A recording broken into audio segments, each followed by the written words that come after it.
আরে আমি তো বুঝতেই পারছি না এটাতে আপত্তি থাকার কি আছে।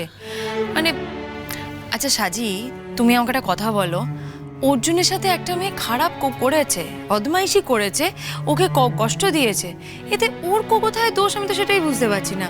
আর এটাতে তোমার আপত্তি বা থাকবে কেন? ঠিকই তো। হ্যাঁ, অর্জুন মেয়েটাকে ভালোবাসতো, এই কথা ঠিক, কিন্তু এই দুর্ঘটনাটা ঘটার পর আশা করি অর্জুন সেই ভালোবাসাটা আর ক্যারি করছে না। কি অর্জুন? আমি যদি সেই মেয়েটাকে এখনো ভালোবাসতাম তাহলে আমার জীবনে অন্য কাউকে আসতে দিতাম না। এক্স্যাক্টলি, মানে দ্যাট পার্ট ইজ ওভার। যেটা শেষ হয়ে গেছে সেই পর্ব, সেই বিষয় নিয়ে আমরা কেন কথা বলবো? আচ্ছা সাজি, এতগুলো বছর তো তুমি আলাদাভাবে ছিলে, ও আলাদাভাবে ছিল, তোমরা একে অপরকে চিনতে না, এবার তোমার জীবনে ওর জীবনে কিছু ঘটতেই পারে, তাই না? মানুষের জীবনে তো এরকম হয়, মানে ঘাত প্রতিঘাত, সেগুলো নিয়ে আমরা এখন আর কেন আলোচনা করবো, তাই না দাদা ভাই? হ্যাঁ, মানে এখন ব্যাপারটা হচ্ছে, দেখ সাজি, দুটো মানুষ, মানে দুটো মানুষের জীবন ঘাত প্রতিঘাতে, দুটো মানুষের জীবনই কিন্তু ক্ষতিগ্রস্ত হয়েছে এখানে দেখা যাচ্ছে। মানে তুই তোর ব্যাপারটাই দেখ, তোর সঙ্গে যেটা হয়েছে ওর সঙ্গে কিন্তু প্রায় একই রকম একটা ঘটনা ঘটেছে, দুটো ঘটনার মিল আছে। তোর সঙ্গে যার বিয়ে হয়েছিল সে বিয়ের পর তোর সঙ্গে শয়তানি করেছে, আর ওর ক্ষেত্রে বিয়ের আগেই সেটা ঘটে গেছে। কিন্তু ভগবানের অশেষ কৃপা, তোকে যে ফাঁদে পা দিতে হয়েছিল ও বেচারা, ওকে কিন্তু সেই ফাঁদে পা দিতে হয়নি। এবার তুই বল, এখানে অর্জুনের দোষটা কোথায়? কি হলো সাজি, তুমি কথা না বললে তো আমরা এগোতে পারছি না। তুই একটা হ্যাঁ না কিছু একটা বল। আরে তোর যদি অর্জুনের সঙ্গে কথা বলতে হয় তাহলে তুই সেটাও কর। আমার আর কিছু বলার নেই। তোর কিছু বলার নেই মানে? বিয়েটা তো তোর হবে, তোকেই তো বলতে হবে। সাজি, এই তো প্রকৃষ্ট সময়, যা বলার খোলাখুলি মন থেকে সরাসরি আমাদের সঙ্গে আলোচনা কর, কিচ্ছু লুকিয়ে রাখবি না। আপনারা প্লিজ ওকে ফোর্স করবেন না, আমি কোনো কনসিডারেশন চাই না। যেমন দোয়েল পাখির কোনো কনসিডারেশনের দরকার নেই, তেমন আমারও কোনো কনসিডারেশনের দরকার নেই। আপনারা সবাইকে বলছি, প্লিজ ওকে ফোর্স করবেন না।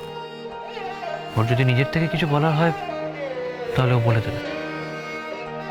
যাকে বাবা, না আমাদের ওঠা উচিত। ওমা, সে কি কথা, এক্ষুনি কি যাবেন? মিষ্টি টিষ্টি তো কিছুই খেলেন না? না, খেলাম তো, আজকে আর বেশি কিছু খাবো না।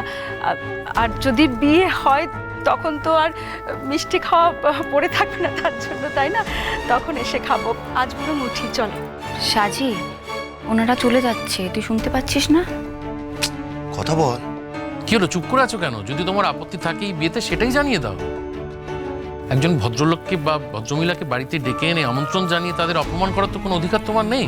বলো, কথা বলো। অপমান কেন করবে? ও ডিসিশন নিতে পারছে না। না না, তা বলে কি করে হবে? এই সাজি, ডিসিশন তোকে তো বাবা নিতেই হবে। তুই মানে কিছু তো একটা ভাবছিস, তো কি ভাবছিস সেটা বল, আর না হলে সময় চা, বল পরে জানাবি, কিন্তু কিছু একটা তোকে বলতেই হবে। এই সাজি, পরিষ্কার করে সবার সামনে বল তো সমস্যাটা কোথায়? ও তোকে এই বিষয়টা বলেনি বলে সমস্যা, নাকি এই বিষয়টা ঘটেছিল ওর জীবনে বলে সমস্যা? বল। আচ্ছা সাজি, কি হচ্ছেটা কি এখানে? সবাই তো তোমার থেকে জানতে চাইছে, তুমি বোকার মতন দাঁড়িয়ে আছো কেন? বলো না কি বলতে চাইছো। উফ বাবা, সাজি আমি বুঝতে পারছি না, একটা কথা তো বলবি। এক্স্যাক্টলি, মানে আমরা এখানে একটা পারপাসে এসেছি। সাজি, তুমি বলো, তোমার যদি এটা সম্মতি না থাকে, মানে সেটাও বলো, কিছু তো বলো। মানে আমরা কোনো বলো, কিছু একটা বলো। না না প্লিজ, ওকে এভাবে জোর করবেন না। সবার সামনে বলতে ও হয়তো আনইজি ফিল করছে। দোয়েল পাখি, আমরা তাহলে আসছি। আমি তোমাকে খুব হার্ট করেছি না? আসলে আমি ভাবতে পারিনি যে আমার অতীত নিয়ে তোমার এত মাথা ব্যথা থাকবে। আমি ভেবেছিলাম যেমন তোমার অতীত নিয়ে আমার কোনো মাথা ব্যথা নেই, ঠিক তেমনই আমার অতীত নিয়ে তোমার কোনো মাথা ব্যথা থাকবে না। আমি জানি না তোমার মনে আছে কিনা, তুমি যতবারই তোমার অতীত নিয়ে আমাকে কিছু বলতে এসেছো আমি কিন্তু শুনতে চাইনি, আমি অ্যাভয়েড করেছি। ঠিক আছে, সব মানুষ তো আর এক হয় না, ম্যান টু ম্যান ভ্যারি করে। আমি যা করব তুমি যে সেটাই করবে তার তো কোনো মানে নেই। কিন্তু হ্যাঁ, আমি যদি তোমাকে অজান্তে হার্ট করে থাকি তার জন্য I am really really sorry.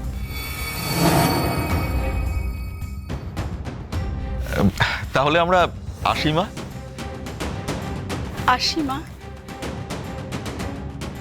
হয়তো তোমার সঙ্গে আমাদের কোনোদিন সম্পর্ক হবে না, তবুও তুমি কিন্তু আমাদের কাছে খুব দামি একটা রত্ন হয়ে থাকবে। তুমি আমার ছেলেকে ভালো করেছো, ওর জীবন ফিরিয়ে দিয়েছো। আমি জানি না এরপর ও কি করবে। তোমার আপত্তি শুনে ও আবার পুরনো গহ্বরে ফিরে যাবে কিনা আমি জানি না, কিন্তু তুমি যা করেছো তার জন্য আমরা সত্যি কৃতজ্ঞ। চলো। আমি কি তোমাদের যেতে বলেছি? মানে তোমরা তো সবাই আমার মুখে কথা বসিয়ে দিয়েছো, আমি তো কাউকে যেতে বলিনি, আমি তো কিছুই বলিনি। আরে তোকেই তো সেটা বলতে বলা হচ্ছে, অদ্ভুত তো। সাজি কি বলবে তুমি সেটা তো বলো, ওরা ওয়েট করছে। সাজি, আমরা কিন্তু তোর মুখে কোনো কথা বসিয়ে দিইনি। তোকে অনেকগুলো অপশন দিয়েছিলাম, তুই কোনো অপশনই মানিসনি, চুপ করে থেকেছিস। তা তুই বল না, চুপ করে থাকার কি উত্তর হয়? কি করে বুঝবো? দেখ, ওনারা কি অনন্তকাল অপেক্ষা করে থাকবেন বল? ওনাদের তো একটা মান সম্মান আছে। সাজি, যা বলার তুই পরিষ্কার করে বলে দে না। সাজি, তখন তো তুমি একটা খারাপ ছেলে পছন্দ করে এনেছিলে। আমরা সবাই তোমাকে অনেকবার বারণ করেছিলাম, কিন্তু তুমি তো আমাদের কোনো কথাই শোনোনি। আর সেই সব কথা শোনোনি বলে তোমাকে অনেক যন্ত্রণা সহ্য করতে হয়েছে। আর এখন দেখো, এখন ঘটনাচক্রে একটা ভালো ছেলের সঙ্গে তোমার পরিচয় হয়েছে। আর সেই ছেলের মা বাবার সঙ্গে কথা বলে আমাদের সবারই খুব ভালো লেগেছে। আর ছেলেটির কথা কি বলবো, ছেলেটির তো কোনো তুলনাই হয় না। তারপরেও তুমি তাদের ফিরিয়ে দিচ্ছ। দেখো, তুমি চুপ করে আছো তাই আমরা এতগুলো কথা তোমাকে বলছি, কিন্তু আমি একটা জিনিস বুঝতে পারছি না, তুমি ওনাদের বসতে বলছো কেন? তোমার যদি আপত্তিই থেকে থাকে, তোমার যদি অমত থেকে থাকে, তাহলে ওনারা এখানে বসে কি করবেন? হ্যাঁ, যে কোনো একটা ব্যাপারে তো তোমাকে সিদ্ধান্তে আসতে হবে সাজি। আর এসব ব্যাপারে তো ভাসিয়ে দেওয়া চলে না। তুমি কি চাও বলো? তোমরা তো দিন তারিখ ঠিক করবে বলেইছিলে। আমার শুধু একটু অভিমান হয়েছিল ওর উপরে। আমি ওর পাস নিয়ে সত্যি বদর নই, কিন্তু আমি এক্সপেক্ট করেছিলাম যে ওর জীবনে যা হয়েছে সেটাও আমার সাথে শেয়ার করবে। শেয়ার করেনি তো, তাই আমার একটু কষ্ট হয়েছে।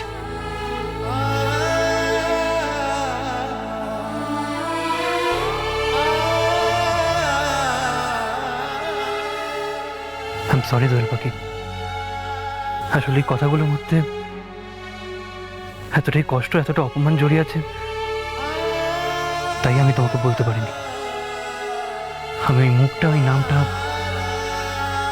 ভুলে যেতে চাই, তাই আমি বলতে চাইনি, রাতের বলতে পারিনি। কিন্তু হ্যাঁ, আমার তোমাকে সবটা বলে দেওয়া উচিত ছিল, আর তার জন্য আই এম সরি। হ্যাঁ গো, মেয়ে তো দিন তারিখের কথা বলছে গো, তার মানে বিয়েটা হচ্ছে বলো? ঠাকুর আমাদের দিকে মুখ তুলে তাকিয়েছেন গো। দোয়েল পাখির মতো এমন একটা মেয়ে আমাদের ঘরে যাবে, কি আনন্দ হচ্ছে বলো। সবকিছু পরখ করে নেবেন। পরখ করে নেব মানে? আমরা কি বাজারে আলু পটল কিনতে এসেছি নাকি? পরখ করে নেব মানে? আচ্ছা আপনি বলুন তো, এভাবে কি একটা মানুষকে পরখ করে নেওয়া যায়? তার কাজই তো তাকে সব থেকে বড় প্রমাণ করে দেয়। আর তাছাড়া ওর কাজের রিফ্লেকশন তো আমাদের ছেলের জীবনেই আমরা পেয়েছি। দেখুন আমাদের তো সব থেকে বড় মূল্যায়ন হয়ে গেছে, কাজে আমাদের কোনো আপত্তি নেই, আর আপত্তি থাকার কোনো প্রশ্নও নেই। কি শান্তি পেলাম, হ্যাঁ কি বৌদি ভাই, ফাইনালি আমাদের বাড়িতে একটা উৎসব হতে চলেছে, কি বলো? ব্যাস, আর কি এখন থেকে নাচতে আরম্ভ করো। এই আমার এক বৌমা হয়েছে জানেন তো, সারাক্ষণ বাড়িটা খালি নাচিয়ে রাখছে, আর শুধু নিজে নাচে না, সবাইকে নাচিয়ে রাখে।